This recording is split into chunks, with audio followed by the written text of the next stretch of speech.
На жител на Македонска Каменица му е поднесена кривична пријава откако бил фатен како нелегално врши превоз на домашни свињи кои биле заразени со африканска чума кон кочани, информираат од Агенцијата за храна и ветеринарство.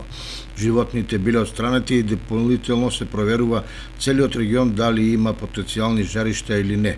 По акцијата која била направена во соработка со Министерство за внатрешни работи, од агенцијата велат дека во иднина контролите ќе бидат засилени на патиштата и ќе се проверува дали се врши превоз на животни или не.